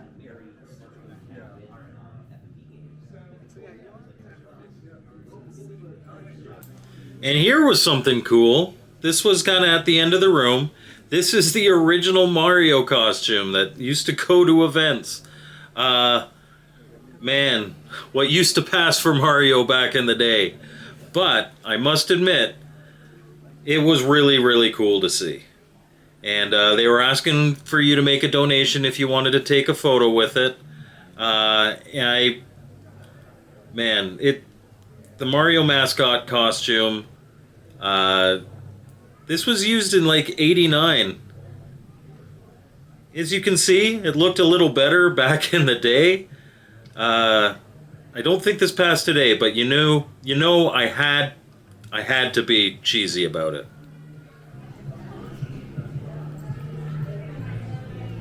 It's a me, mikesgaminggala.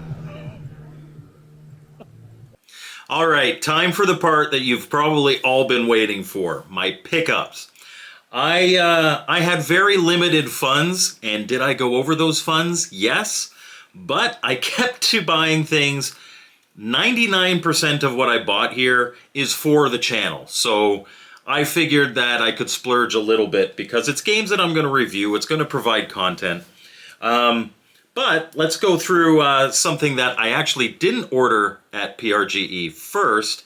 I ordered these through Casey, the Intellivision gamer, and I got two of them right here.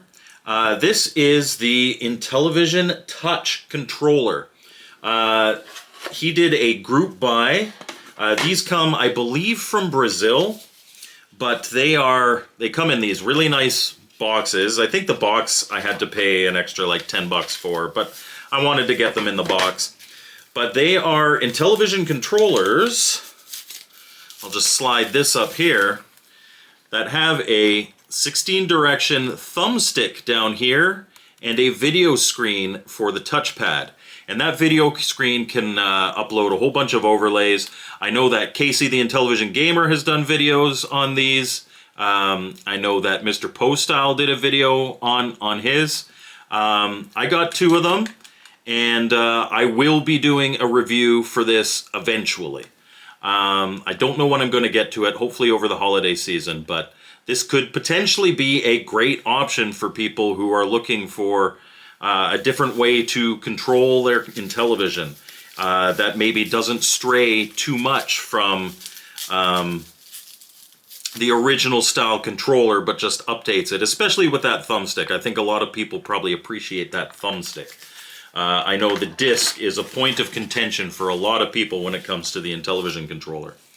So I had ordered the two of those, and Casey brought them with him to Portland, and I picked them up then. So that is those two. Next, I picked up this from Caleb Garner with 8-Bit Widgets. This is the Inti NES. And I'm actually recording this pickups thing before I record the rest of the video because I have to send this back to him. Why do I have to send this back to him before I review it? Him and his the people he works with have created new firmware to go on this that expands its features tenfold. It makes it compatible with more different types of controllers, with different modes. But basically what this does is this plugs into your Intellivision, and you get two NES ports.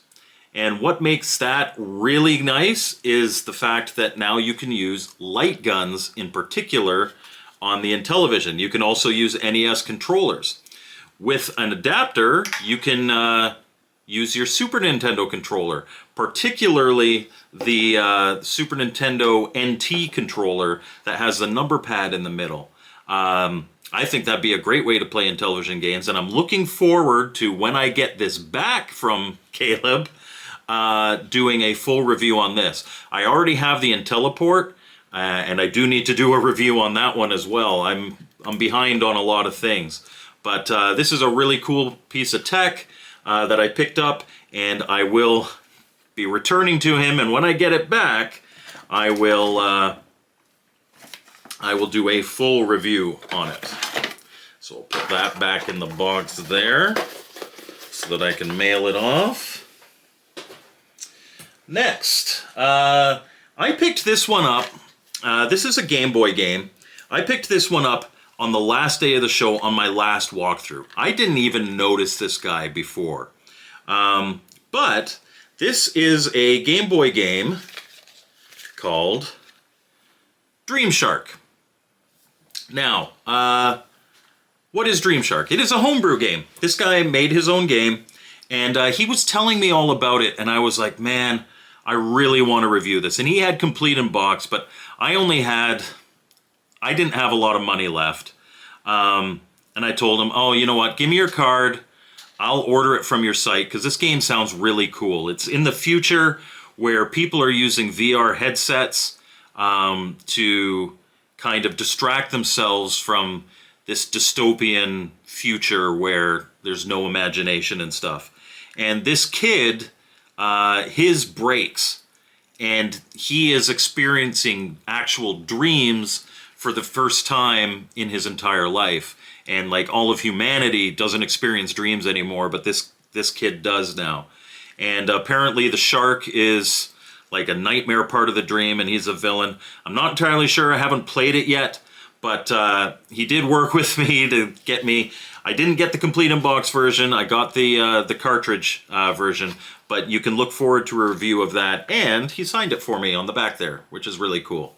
He also had a whole bunch of merch, shirts, and albums with the soundtrack. But I just got the game because, again, I'm a game review channel, and I'm going to review this game because it really sounds cool. From Guinea Pig Games, I picked up this. This is a Turbo CD game called Vax. It's actually a collection of 4 games. You can see on the back there. 4 smaller games: Vax, Zars, I can't even pronounce that. Wow, Wave of Thunder, and Slope Dope. So, a collection of small games. I figure, hey, we'll do a little bit of TurboGrafx 16 on the channel. I love the TurboGrafx. So we'll be reviewing that. This is really cool. I got this from Songbird. And I was sold because of a kind of a special feature that this has.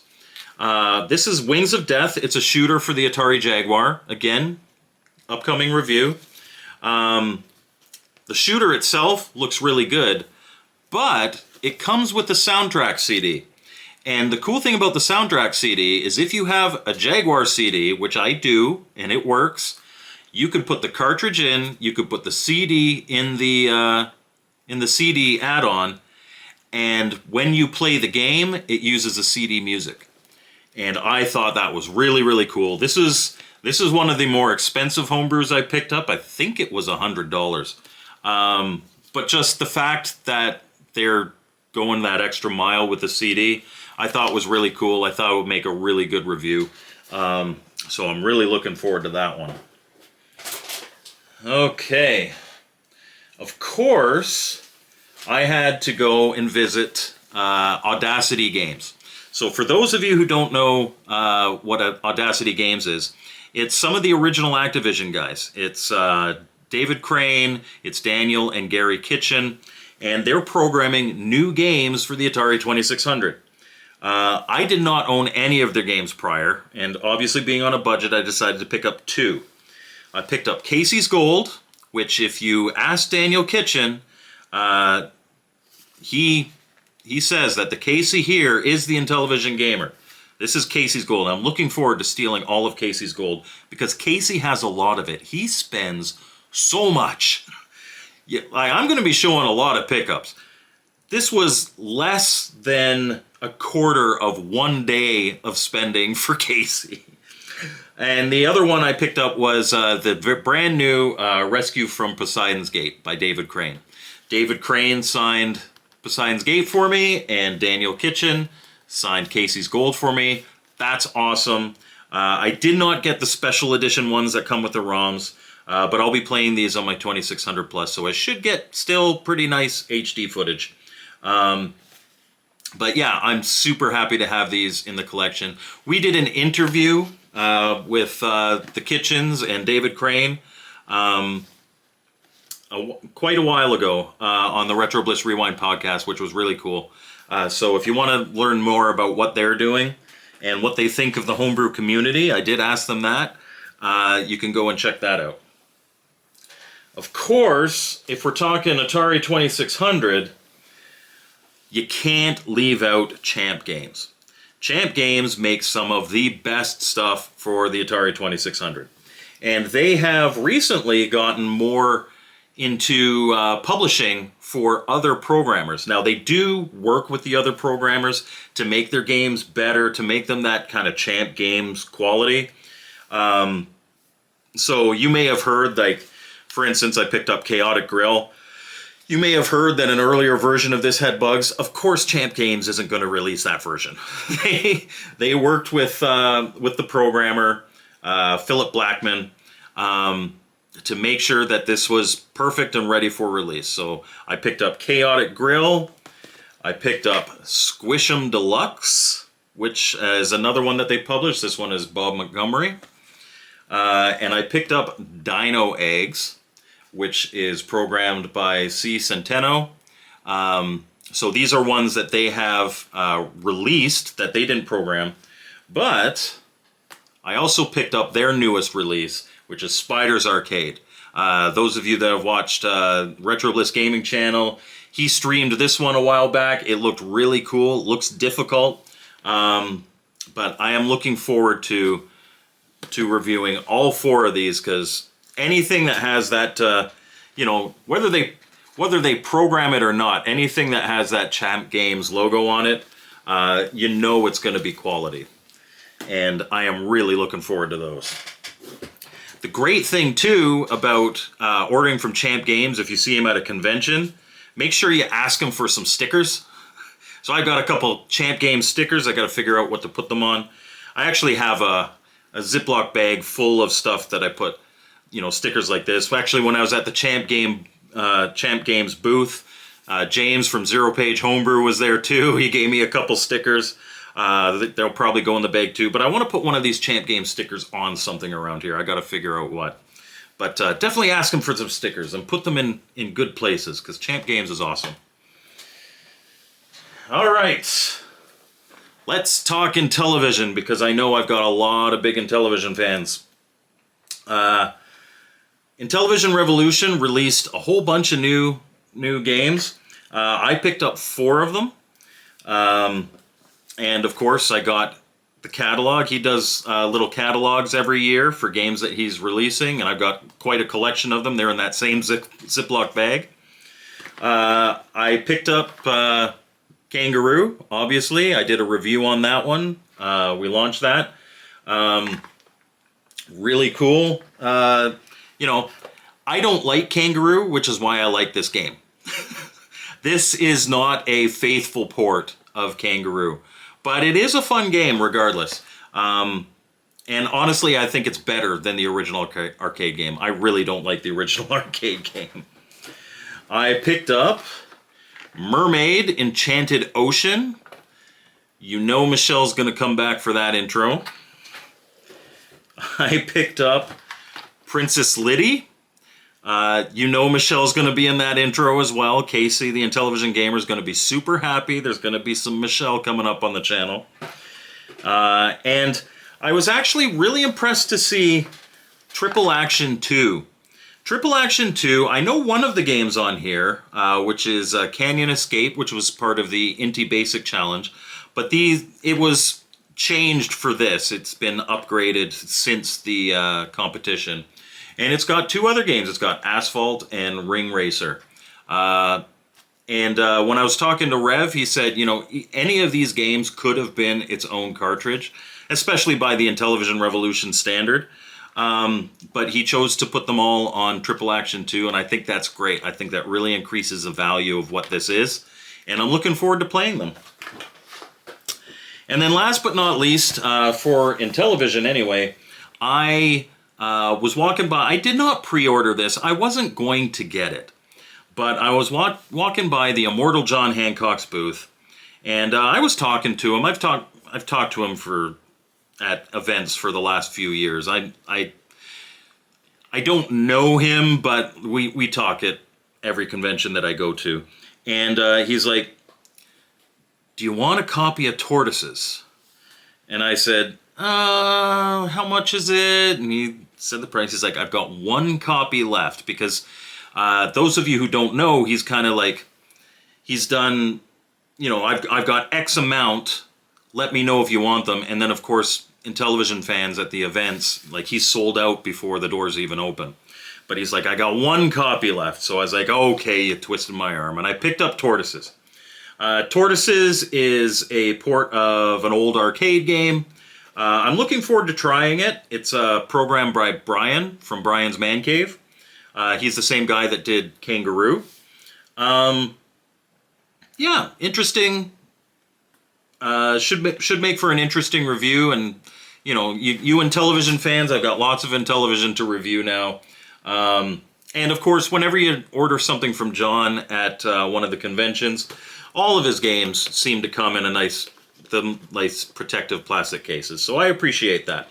And the price wasn't bad. I mean, it's on par with Intellivision Homebrew, which is honestly one of the more expensive homebrew scenes.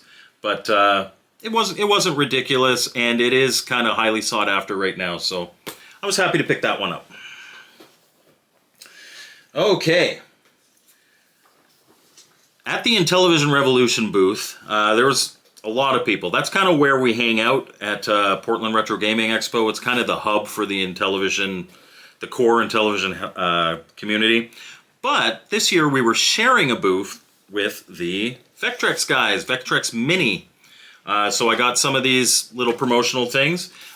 Hopefully you've already watched my video where I talked about getting to play this and what my thoughts were.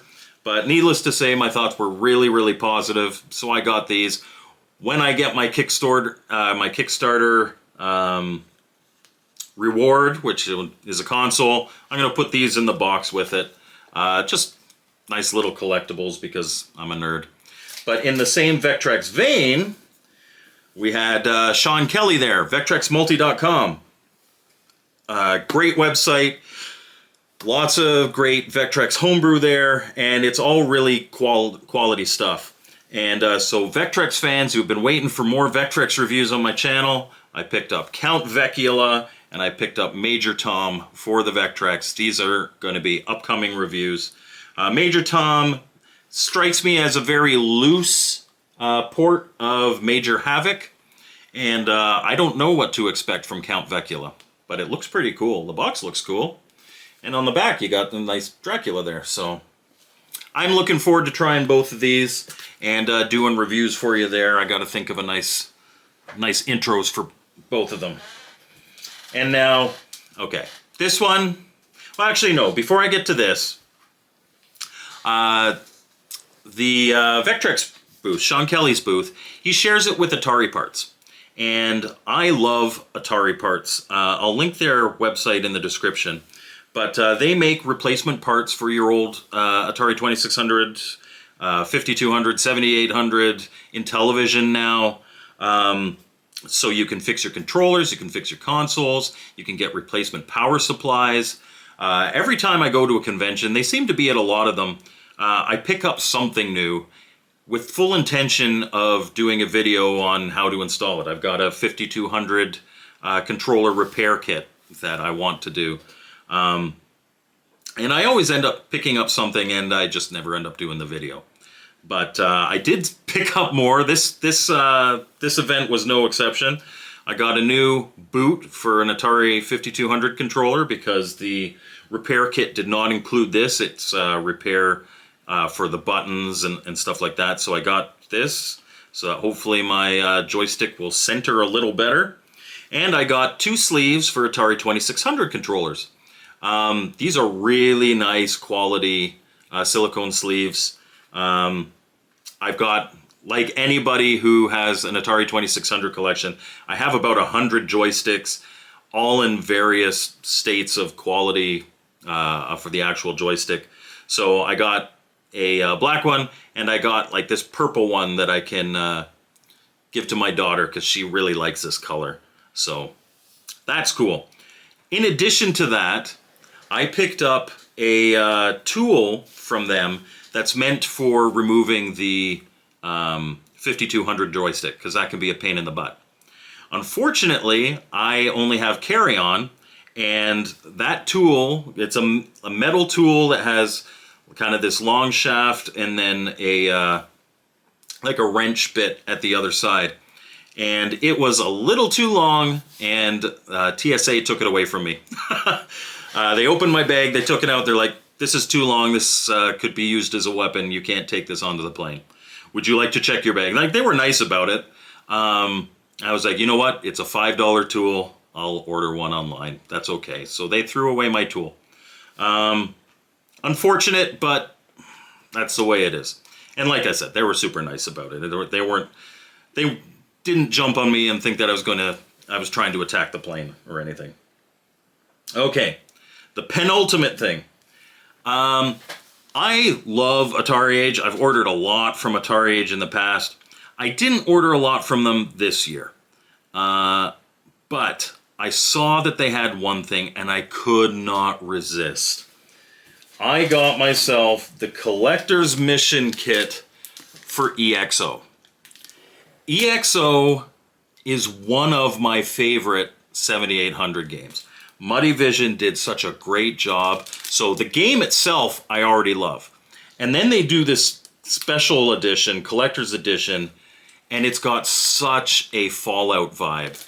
And I've been a huge Fallout fan since the very first game. So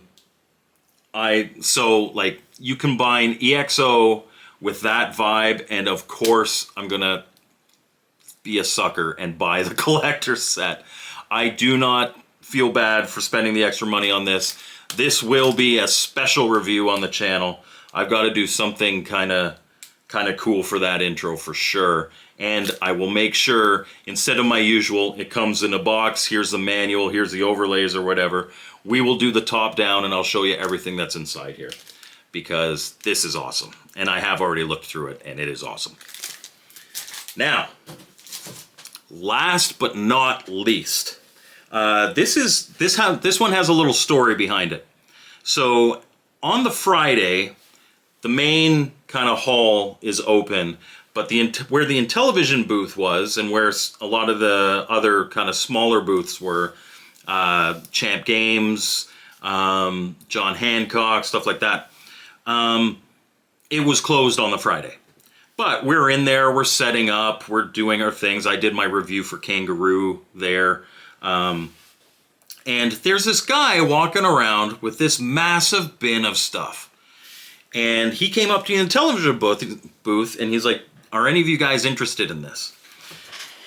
And inside that bin, there was a bunch of stuff, but there was a bunch of Magnavox Odyssey stuff. Original Magnavox Odyssey stuff. There was a boxed console. It didn't have the cards and the overlays in it and stuff, but it was a complete console with the box. And the box was a little ratty. There was also a Magnavox Odyssey light gun in there.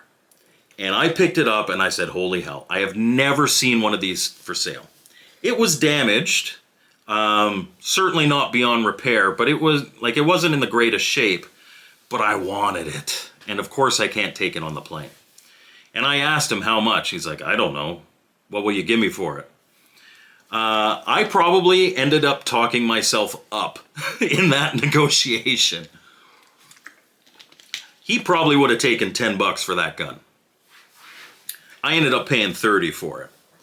I would not have felt good giving him $10 for that gun, because that gun's worth money. Even in the state that it was. It was worth well over $30 to me, so I wasn't complaining.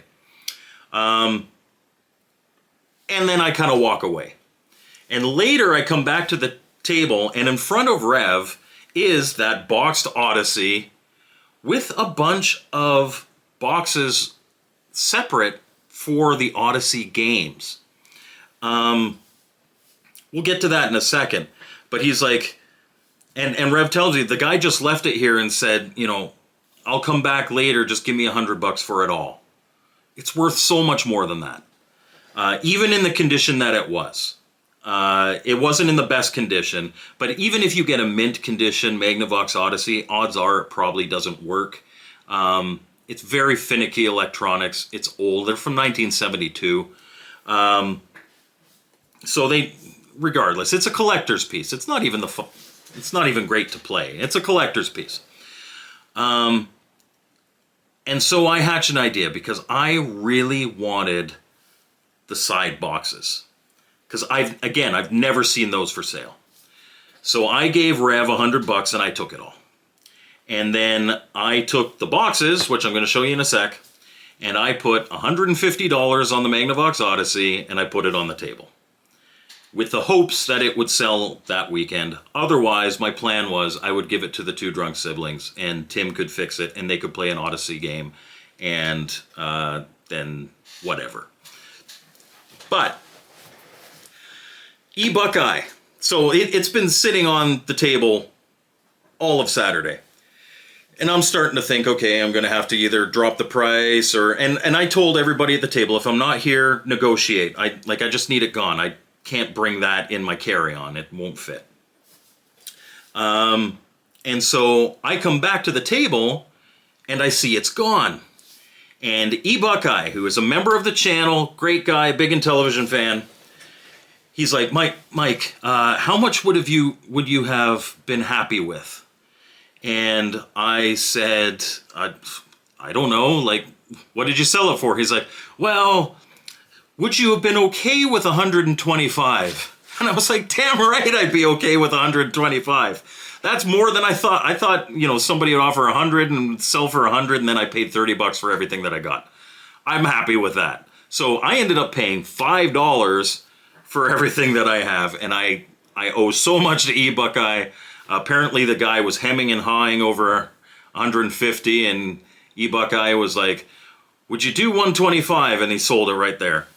But let me show you what I actually got to take home. I sold the console because I have a complete in-box one. This is a worse shaped box, but this is baseball. And you can see a mouse or a rat or something is nibbled, but everything is in there. So something that you have to understand too, most of these didn't have cards in them. The little game cards that change what pins are connected. They had overlays and like this one has cards in it for the catcher and the lineup and stuff. But there wasn't a game card in here. You used the game cards from the system, and then this had the other game components. So baseball, and this is easily the worst shape of the boxes. Fun Zoo. This one really just has instructions in it and some cards. really not much to it. Handball. Wipeout. This one's pretty heavy. This one's got a whole bunch of little elements in it, but again, they're all paper elements and like the overlays. And, oh, this one's pretty munched up too, but volleyball. And, you know, it's got the overlays in there and it's got the instructions. I won't pull them out much further than that, but you would stick these to your television. I've never seen these for sale. And even in their condition that they're in, they are worth a hell of a lot more than the $5 I ended up paying.